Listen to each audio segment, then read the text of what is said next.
on the right, at least my right, with this typewriter device. Now, one reason that's interesting to me is so much of what we do these days is fundamentally predicated on math. And a lot of the math is fundamentally predicated on. Are we online? We're good. We got audio. We got video. Well, thank you everyone for joining. This talk is between the chair and the keyboard. I was just vamping as I got the audio worked out. So if you did not hear the end of that story and only caught the beginning of it, catch up with me at some point in time. And I'll explain to you why this picture, specifically the device in the right, underlies our understanding of chaos theory, which of course led to nonlinear math, which of course led to cryptocurrencies, Bitcoin, and the end of the world. I'll start it right there. The other thing that of course all started way back when was this idea that the problem is between the chair and the keyboard. And that's what we're going to explore today. My name is Wolfgang Goerlich. I am an advisory CISO.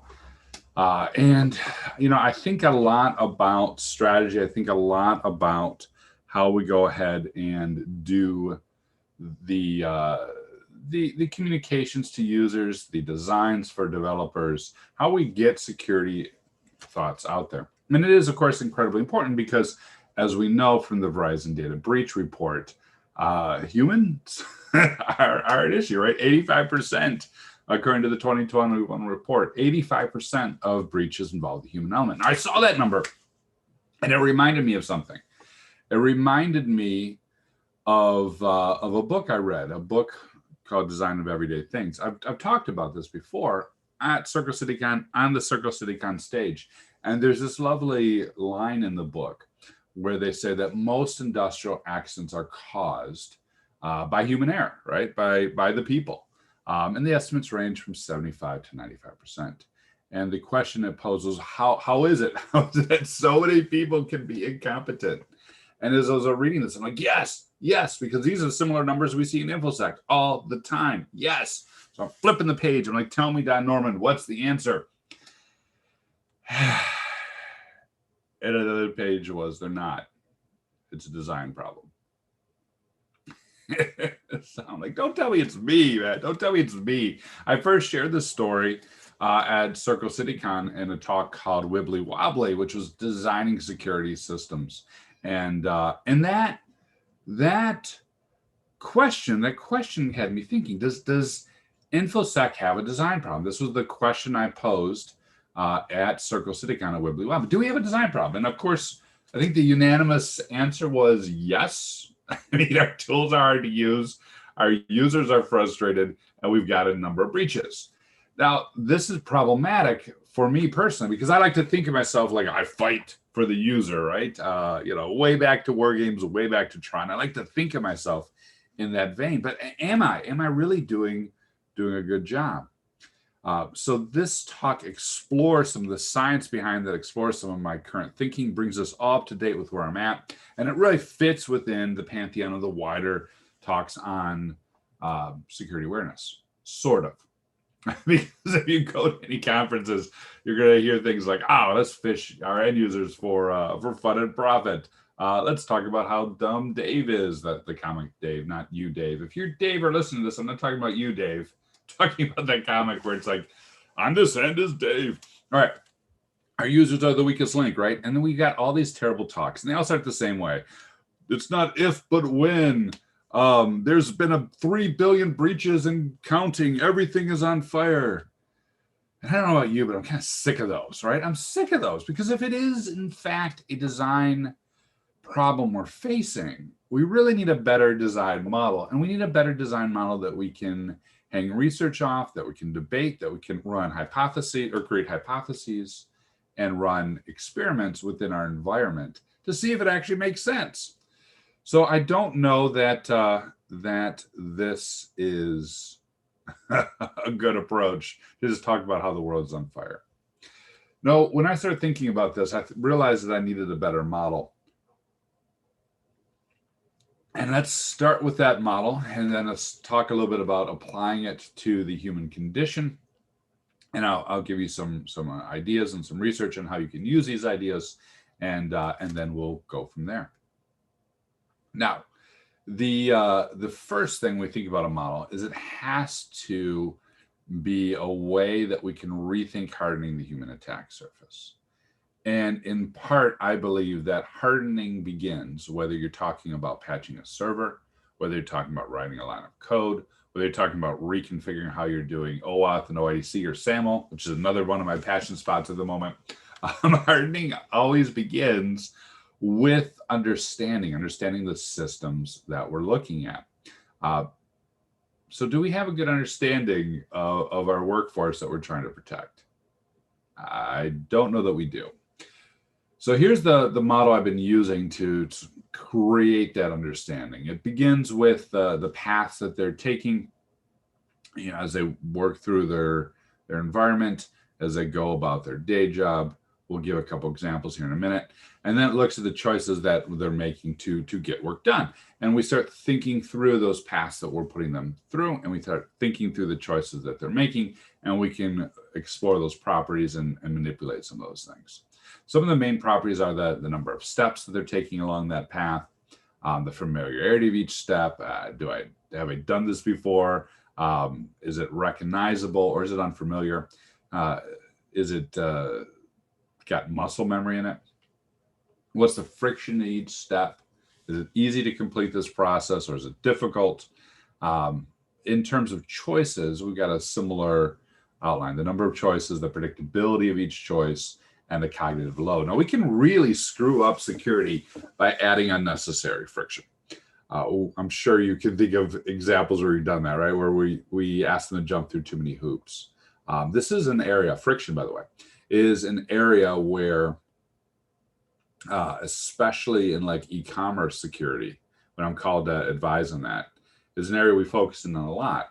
Because if there's too much friction signing up, if there's too much friction purchasing, if there's too much friction, getting in to add a credit card or change a credit card, if there's too much friction there, consumers are going to go away, and that's going to have a very real world impact on our bottom line, right? So how do you adapt and change in that regard? I'll give you one example. In the healthcare space, maybe we make it really easy to sign up. Maybe we make it really easy, even support social logins, to register and to do those sort of things. Maybe we only inject the friction when they're doing something risky. So I've registered, I've signed up, I've used my Gmail account. It's nice and easy, it's familiar, right? I know how to use Gmail. On the back end, we're doing a whole bunch of OIDC stuff. Awesome. And now I, the user, go to request my logs. At that point in time, my patient history, right? The stuff you'd want to steal, right? The stuff that criminals are going to be incentivized to pretend to be me to get at. At that point in time, maybe that's where we run through ID proofing, especially if it's the first time that I've requested logs, and really make sure that it is in fact me. Similarly, we see that on e-commerce sites with like step-up authentication when I go to change my address. Why? Well, because if I'm a criminal, I'm going to buy a whole bunch of stuff with your card and ship it to my address. So maybe we'll add a little friction at those points, but do everything we can to reduce elsewhere. You can get, that's just one point, right? That's just friction, but you can get the idea of how we can layer these things on to make smarter design decisions. I've been collecting a bunch of research on this, so you can hit the QR code if you're so inclined. If you don't trust me, you can type it in. If you don't care, don't worry about it. But I've been collecting a number of pages in scientific studies that look at each one of these steps so that we can make some better informed decisions. And there's been some interesting things. For example, too little friction, and users don't think it's secure either. So it's not zero friction. Again, just picking on friction, for example. All right, let's talk about the paths they take and the choices they make. I want to give you an example, a very simple example, a very common example. And it's an important example because when we say 85% of all breaches are caused by the human element, and we peel that out, a significant number of those are caused by falling prey to phishing emails. So you can imagine we're going to map this out, right? The person's going to want to get into Outlook. And when they do, they're going to get prompted to log in and do a username and password. So right now we can apply some things like, is it a unique username and password? Is it something they're prompted for all the time? Or can they save that or only be prompted every few hours? We're going to then prompt them for multi-factor. Again, we can think through this. Is it a common multi-factor? Do we have everyone using the same multi-factor platform, or is it multiple? That is important because I got to tell you, I've gotten to build some really good muscle memory on my MFA for push. I bet you I could do a push request while talking and not even know I did it, right? My hand just goes there at this point in time. In past organizations, I had like 4 different providers and codes and everything else. So we can start thinking through that side of things. Now they're going to get in, they can browse their email. Not much we can do about that. If anyone knows how to cut down the amount of email, love to hear it. And then they're going to get phished, right? This is what we're trying to prevent. They're going to get phished. There's going to be one email in there that they're going to fall for. And at that point in time, we want to have them report it so that we can go ahead and do an investigation. All along this process, there's a number of steps that they're taking. There's a number of decisions they're taking. And we can optimize any one of these steps if we're trying to actually cut down phishing. Can we prevent the phishing email from getting to their inbox? Can we make it easier for them to report? Can we have better authentication mechanisms so that they do get phished, those credentials are worthless to the adversary? We can do this by mapping out what they're doing using some of the UI UX processes. We can do a journey map. We can do a behavior map if we want.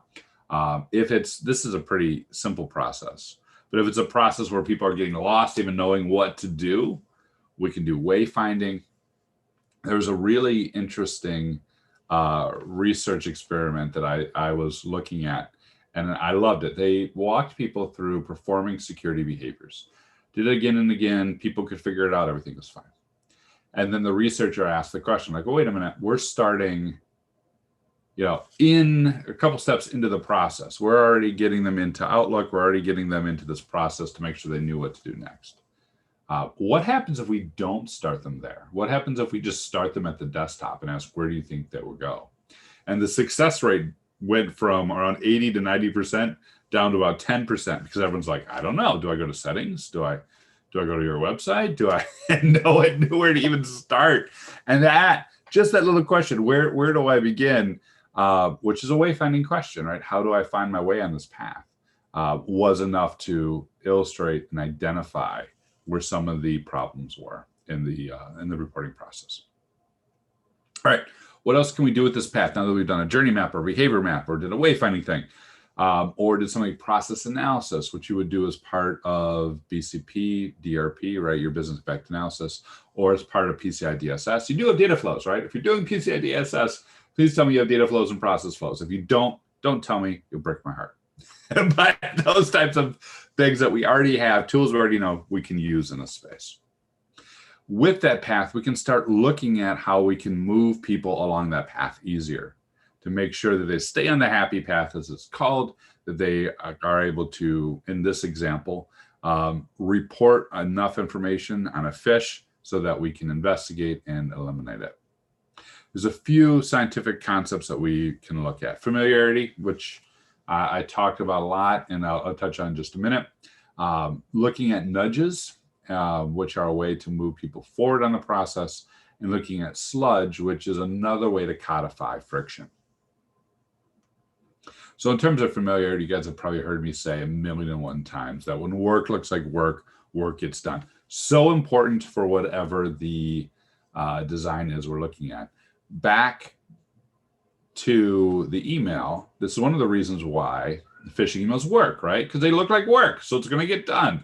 I'm used to clicking. I click in my email all the time. I'm used to, sending invoices. This is the way it works. And the way that any good social engineer would tell you that they're successful is by emulating how work gets done. We can use the same principle for security behaviors. If reporting is just like emailing, or if it's just a very simple process, they're not having to go to another form and copy, paste, and download and everything else. If it's right within their Outlook, even with a report button, those things are going to get accomplished. Now, nudges are positive psychological pushes to get people to do the right thing. There's a whole book on nudges called, appropriately enough, Nudge. It's a little bit dry, but it's out there if you want to read it. The opposite of this is really where I'm more concerned, which is sludge. And sludge is all the little nudges that get people to not do things, all the hidden friction that is in place that obstructs their work. With that comes the realization that we very rarely measure sludge. It's very difficult to see. It oftentimes goes unnoticed. We do get reports when people aren't doing things right. We do get reports when people are going too long. There's a good paper that talks actually about implementing a dashboard for sludge, which I think is really interesting. If we measure compliance rates, not necessarily as a way to say, are people screwing up? Are they doing the right thing? But if we measure compliance rates as a way of saying, let's identify where the sludge is. I worked with an organization that did this very well. They had an identity and access management program. And one of their KPIs was the percentage of users that went through the formal onboarding and offboarding as a percentage of the total users. So you could catch the delta, the exception, the people who worked around the process. Now, ordinarily in security, what would you do? You'd write them up, right? You'd go talk to them. I'm going to have a conversation with that guy. Instead, they used this signal as a way to prioritize the security advocate and champion program to work on what was wrong. If they worked around the process, why was that? How can we get better at identifying what went wrong and work with those people? And that wasn't something that was going to be identified out of the gate, right? You're not going to see sludge unless you're measuring it. The other thing you can do with the path is start to think about inclusivity, anything that is, anything that is harming people in diverse populations, and start thinking through it that way, which is another thing you're not necessarily going to identify unless you're looking for this. So maybe it's someone with a wheelchair that's getting stuck in the sludge. This gets to one of my favorite findings when I was going through this research, and it is an ongoing process to go through this research, which was the curb cut effect. Well worth looking into. But so many people push back, like, oh, well, diversity and inclusion, blah, blah, blah. It's, we're taking our eyes off the ball. We're not, this doesn't help anyone, blah, blah, blah, blah, blah, blah. However, what is fascinating is this thing called the curb cut effect. What they have found is time and time again that when you optimize for folks that are not taking the easy path, that do have difficulty, right? When you optimize for people with disabilities or for other issues, when you do that, you actually raise the performance in the environment for everybody, right? If you work on maternity leave and paternity leave, you raise the performance and the quality of life for everybody. This comes from a famous real world example of this, where they put in curb cuts for people with wheelchairs. And now, of course, everyone uses curb cuts for strollers and for suitcases when we travel. God willing, when we travel. So this gets to an interesting observation with the people between the keyboard and the monitor, or the keyboard and the chair. And that is that accessibility leads to broader benefits and wider adoption of our security controls, wider adoption of our processes.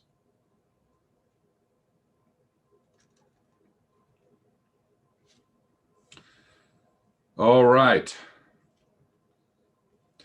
This also makes it pretty easy to identify that, hey, look, the people who are breaking the rules, right, there are exceptions that we get so riled up about,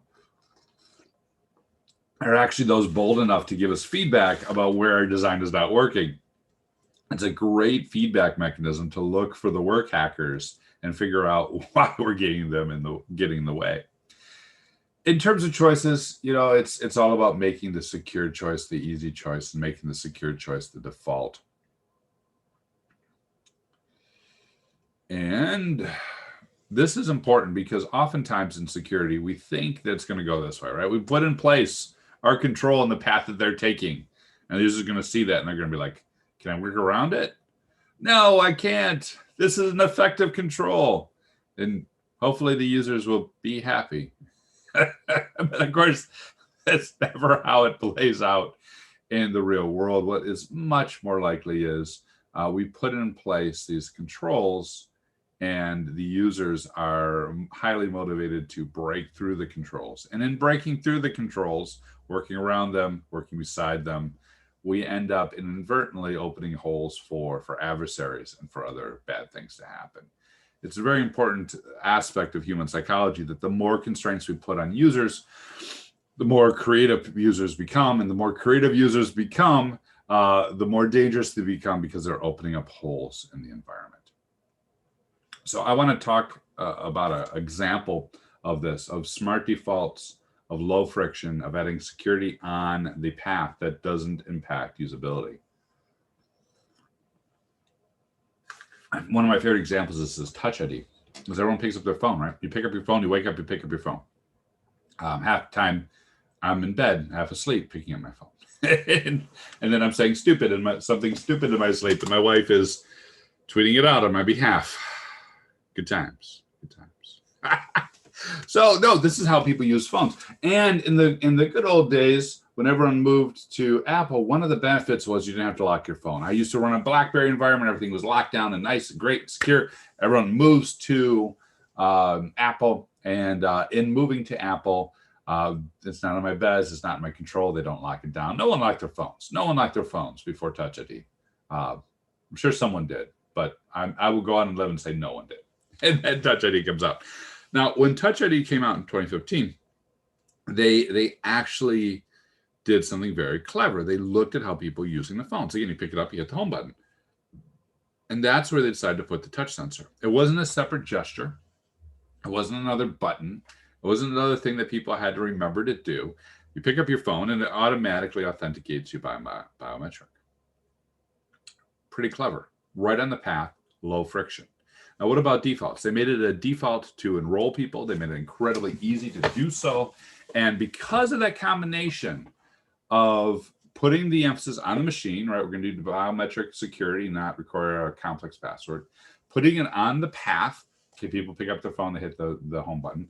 Making a smart default. Because of that, people using lock screens within the first year jumped to over 80%.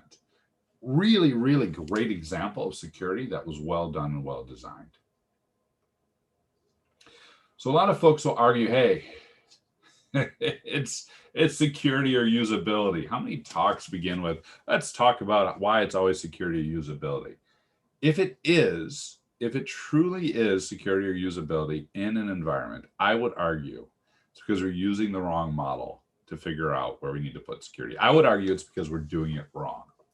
And if I'm wrong, hit me up, because I would love to have coffee with you and see if I can solve it. And if I can't solve it, well, coffee's on me either way. So well, what do you got to lose? Hit me up, let me know. Another link I'll provide you guys to is Soups, which has been doing a lot of research annually on usability and privacy. And they look very closely on this space. How do you make usable security? I mentioned earlier, one of the interesting papers I read was that too little friction is almost as bad as too much. That comes from a paper I read in Soups. They looked at different ways people could do multi-factor, be it push, code, or security token, or or your code on a token you're typing in, all the different ways. And then they asked people what was easiest to use, and they asked people what's the most secure. And there was a really interesting overlap. And people picked the most secure option to them, perception-wise. The most secure option was the one that added a bit of friction, but was still usable. It wasn't necessary, even if the security properties were way better for something that didn't interfere with them at all, that wasn't the one that they thought was more secure. It was with a little bit of friction. And that gives me some hope, because I'm pretty sure in our future, there's always going to be a little bit of friction. So that gives me a little bit of hope. All right, let's next talk about the fact that we're playing two games, right? Security capabilities have to do two things at once. We've got to get in the way of the adversary, and we've got to get out of the way of the end user. And this is another aspect that I believe can be forgotten especially if you're looking at a compliance standard or a checkbox approach. We're just trying to add controls. And especially if you're building systems, right? When we're building systems, we're building applications. On the product side, in the cloud, we need to remember that the features we're giving our users are effectively the exploits we're giving our attackers. Be that remote access, from an IT perspective, be that signups. There was a lot of telephone fraud in the MFA space. Why? Because we allow people, very easy. We want to make it easy, low friction, sign up. We want to give you options. Sure, use callback. Put in any number you want. And so what the adversaries do, they build bots, and those bots go ahead and register a bunch of fake accounts, and they use 900 numbers or other toll numbers as the MFA, and then they go ahead and execute that, and the person logs in, it's a bot, and the MFA request goes out to a toll number, and then that toll number charges the MFA provider or the SMS provider a fee, and then that fee gets kicked back to the adversary. I don't think anyone would have thought that that was an exploit that we were building for attackers, right? When we're building an easy to authenticate system. So we always need to think through each one of our features and figure out how they can be exploited. Threat modeling here is incredibly important as a way to do this, regardless of how you're doing. If you're doing Stride or if you're doing a different method, we want to make sure that the people building our products are thinking not only on the code level, but also the feature level. We want to make sure the people who are putting in place our IT systems are thinking not only on the, oh, look, I enabled TLS, we must be secure, but also are thinking about what that means for an adversary when you have your systems suddenly exposed on the internet. That also means a good security course is applied along the paths and choices the users and the adversaries make. It's the intersection, right? We're playing two games at once. This exact model applies not only to the workforce using maps and control frameworks and trying to reduce steps and simplify, but also to the adversaries. What does that look like? Well, it looks like on the adversary side, on the criminal side, using threat models or attack paths. Doing I really do like the path model, but everyone's going to vary. But watching that path that the adversary is going to take in our environment and looking at where we can inject steps. And each time we go to inject the step, looking at it back in terms of the end user and where we can go ahead and put a step that is invisible to them. Looking at the MITRE ATT&CK framework, any way we can increase steps or increase choices, any way we can complicate the process instead of simplifying it, and any way we can confound the adversary. One of my favorite ways of doing this, very, very wickedly simple example, was a company that had a website that was frequently attacked posted over Nginx. And what they did was they figured users aren't usually going to see 404s. They should almost never see 500s. Right? HTTP 404 page not found, HTTP 500 server error. So what we'll do is we'll put a threshold in place. And if you get a whole bunch of 404s or if you get a bunch of 500s, we're going to block access to that IP address for about 15 minutes. From a user perspective, I should never see it. And if I do, okay, now I don't see the site for a few minutes. I'm going to go get a cup of coffee, watch a YouTube video, spend some time on Twitter, and when I come back, it'll be up and we'll be okay. From an adversary perspective, what now happens is we're following our path, right? And we're going to scan the site for vulnerabilities, which generates a whole bunch of 404s and a whole bunch of 500s. And then that's going to get blocked. And then that block time is going to break the scanner. And the adversary is their automated tools are not going to work. They're going to go, why can't I get in? And they'll futz around and try and figure it out, maybe change the IP address or whatever, relaunch the scan, and on and on and on it goes. I had a pen tester who was trying to get into this environment, and he basically chewed up so much time just trying to do the basic enumeration. And again, this is a control completely transparent to the end user and 99.9% of the time. I want to talk a little bit more about increasing steps, because one of the questions oftentimes is, well, how many steps do we need? How many steps does it take on an attack path before the adversary can be caught?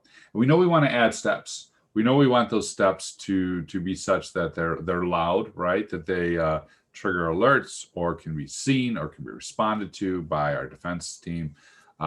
We know that because if we do those sort of behaviors, we can execute IR, we can trace them down, we can get them out of the system. We know that we need to do that, but what is the right number of steps? And it really is a difficult thing to answer. I think it probably varies environment by environment. One of the closest we've ever come to this is the Verizon data breach report, where they actually looked at the number of steps and the success of the attack. And I love this because it's like, oh, if you get to about 10 steps or more, you've cut the success rate of the attack in half. 10 steps or more, cut the success rate in half. Now, that's a great rule of thumb. I'm not going to say that's going to work 100% of the time. And success rate is still pretty fuzzy, right? If it's a really good attacker, they're probably going to get you at steps 11, 12, 15, 20. However, I think directionally, if we can do an attack path and add just enough steps to bump it over 10, probably in a really good place. And again, if I'm wrong, I would love to hear from you. So when we start adding those steps, we can figure out different ways to do it. Obviously, mostly it's like, oh, we'll just get in the way of the user. We may slow them down. Again, I wouldn't say slowing them down is terrible, especially if we're balancing that out with some sludge diagrams or get some feedback on the sludge side to know when we're slowing them down too much. But stopping or slowing creates a pressure on the user side of the game, which creates a likelihood that they'll work around us, which again, creative users creates danger. Invisible is ideal to me, or even speeds up, which is very, very rare, but I've absolutely seen instances where security has sped up the process. All right, let's talk about this now in terms of a security program. How do we apply this model, this way of thinking, when you're building out your security program? I love programming. I don't do it nearly enough anymore. It was really my gateway drug into computers. I used to program all the time in BASIC. You know, for those of you who are going way back, you may remember a screen like this, right? And it was always, you would type in some command, load security, and you get some syntax error again and again and again. Programming was effectively the act of doing something wrong repeatedly with very low cost until you finally got something that sort of worked, and then you held your breath. What was fascinating about that was the fact that you didn't necessarily blame the computer, right? Good programmers, especially back then, be it hobbyists or professionals, we're going, oh, I got a syntax error, the stupid computer. That is a problem between the motherboard and the hard drive. No. What you did was you recognize, okay, I don't have enough knowledge. I don't have enough understanding yet. I'm going to try a different path. I'm going to try a different command. I'm going to keep working. I think at some point in time when we moved from writing programs to running security programs, maybe we might have forgotten that. All right, let's talk a little bit about syntax errors. So in InfoSec, or with behavior changes, there's effectively 8 different ways that we can get a syntax error. I'm not going to cover all of these, but it's well worth looking at them, be it backfiring or treatment offset by later behavior, and so on. Each one of these is something that we can see in our environments. I'll give you an example of treatment offset by later behavior. I had a really secure environment. This is one of the security incidents that I faced when I was a security officer in the financial services sector. Real secure environment. Loved it. And one day we got a whole bunch of malware in our environment.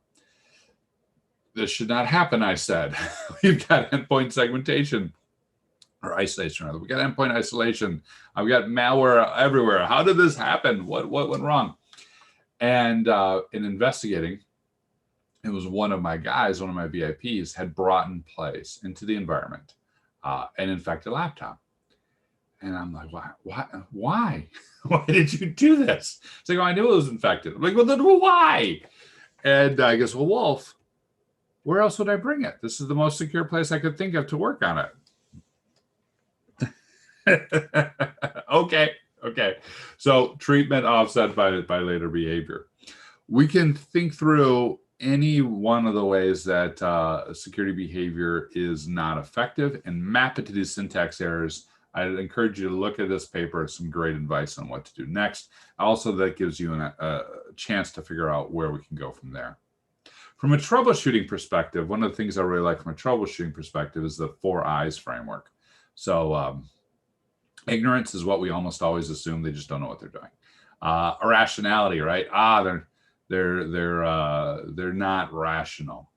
Fun fact: no human is rational. So I think that one should kind of be taken as a given. Also, if it is an irrationality issue, is that not a problem of the program we've built that is leading them to not understand what to do? I would think so. Most security awareness programs, most talks tackle these two and don't get any further.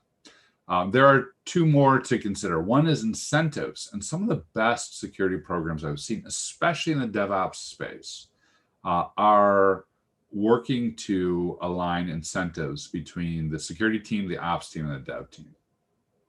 And finally, investments.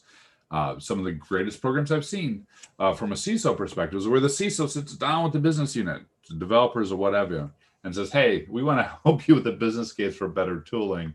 Why? Because it'll make your lives better. And why? Because it'll make our lives as security professionals better if you've got better tooling that can surface issues. If you got better tooling that can do good backups. Just working with a small product company recently, and they were going through this in terms of an investment in backup software due to concerns around ransomware, also to make sure that the backup software is encrypting the backups, which apparently in some cases is not feasible with open source tools.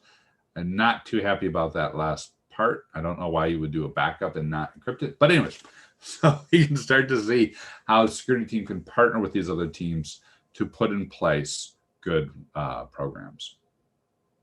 Again, I've got a lot on the science page. I'm collecting research on this. If you've seen any good studies, please do send them my way. All right, let's talk a little bit about these at a high level.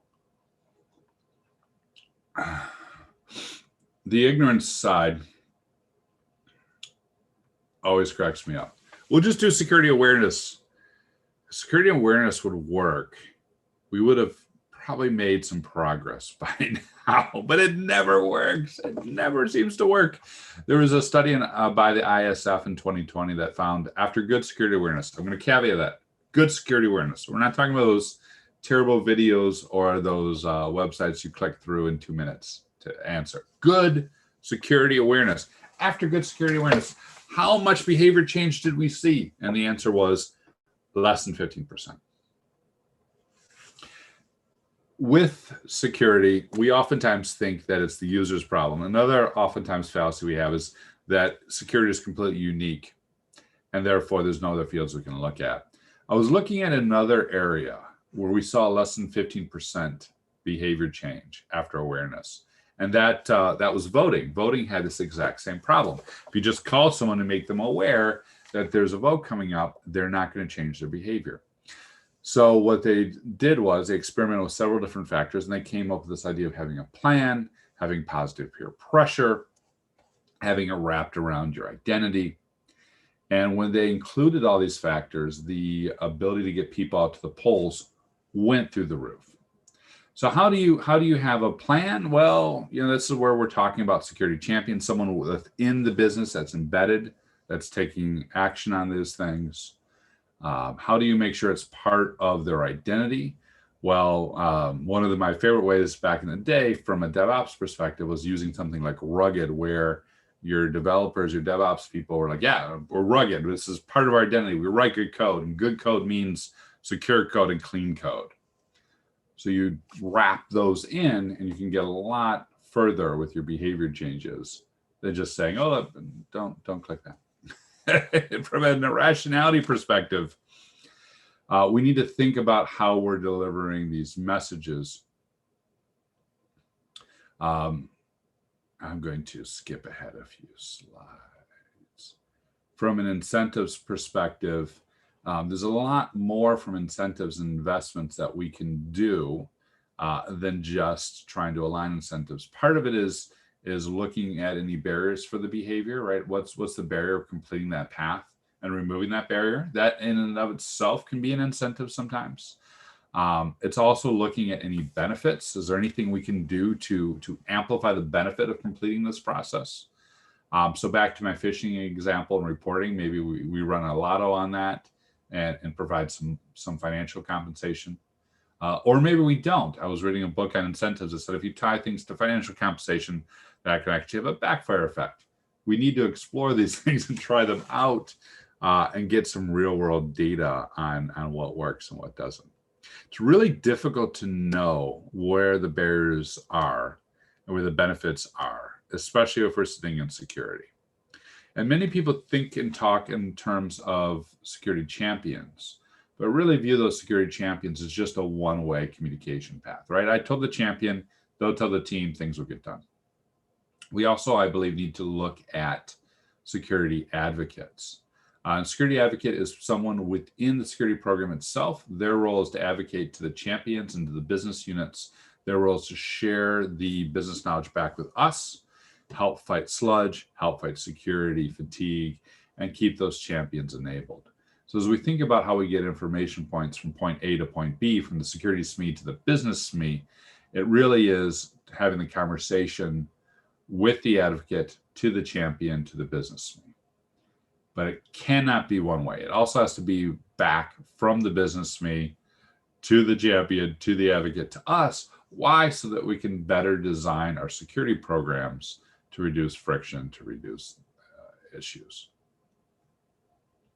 So we all know that phishing is one of the biggest issues I want to talk on next, how we apply these concepts to phishing, and then we'll wrap up this talk.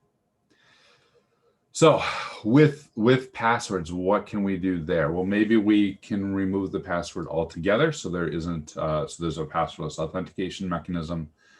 Maybe we cannot require so much rotation. We can use other trust factors. Is it really you? Are you on a device we know? Are you coming in at a time that we know? There's a lot in the authentication space that we can do to put more on the machine and add telemetry around device integrity, device health, and require less of the user. Around the MFA, it is using simpler factors, stronger factors. So push, security tokens. I mentioned muscle memory, and when work looks like work, making sure we don't have 1,000,001 different MFA providers you have to memorize and know. In terms of that phishing email itself, it's doing things upstream to have better phishing detection. It's doing remote detonation of any payloads, following the links, those types of activities that can happen before the email even gets to the user's inbox. It's also using the concept of herd immunity, where when one email gets into the inbox and gets reported, we can remove it from everyone's email in the case of a blast spam. And then the reporting itself, making it very easy to report with a very familiar tool, making there some benefit to that reporting, reducing any barriers such as I'm going to get blamed, I'm going to get penalized. You got to remember that people oftentimes really view us as an act of negative consequences. The security team I'm talking about. There has been cases where, from a push perspective, people will get a bad push, and there's a button on your phone that says, "Hey, report this," and they won't report it. Why? Because they don't want to get in trouble. They'll oftentimes accept it just so they don't get in trouble, and then they'll figure out what's going on in the back end. Maybe figure out what's going on in the back end. So we need to make sure that culturally we're reducing any barriers to reporting and amplifying any benefits using some of the psychological methods I mentioned earlier. Now we would follow all that through and do the attack path of what an adversary is doing, who's doing phishing, and look at that attack path and add things along the way from their perspective. Again, it's more on the users. This talk is more on the users than on the adversaries. But just keep in mind, we are playing two games here. Notice what I didn't say was phishing emails. I'm very anti-phishing emails. This phishing simulation I'm talking about. We already have a hard time engaging users. Why are we telling frontline workers they're going to get a bonus and then criticizing them and writing them up when they don't, right? Why are we, or when they fall for a phish?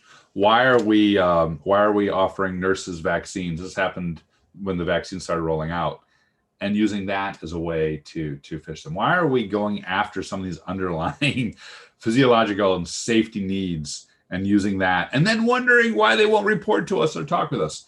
Very anti-phishing simulation. I'm collecting a number of stories and working on what would probably be a paper or at the very minimum a presentation on how to do phishing awareness with zero phish, no simulation, no messing with users. I just think it's too dangerous. But along this entire path, we want to increase usability and we want to increase defensibility. And you do that by lowering the friction and the choices and the steps on the one and increasing on the other. Now, this was only usability and defensive usability talk, right? This is where we focus in on today. There's an entire way of applying this to defensibility, which I somewhat touched on.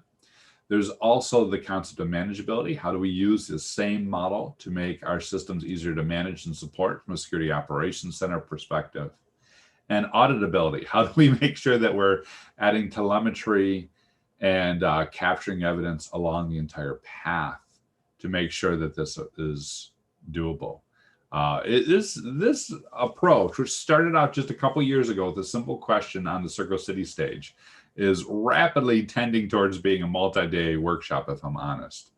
But because I think there's a lot here in terms of thinking about the human factors, from audit to manage to the defense capabilities to the usability capabilities.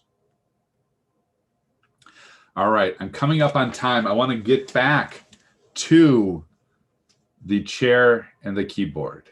I would argue the solution exists in the chair and the keyboard.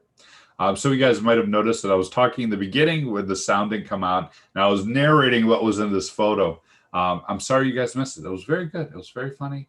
I apologize. Maybe you'll have to hit me up afterwards and I can fill you in on some of the Easter eggs in this photo, because it will not be now.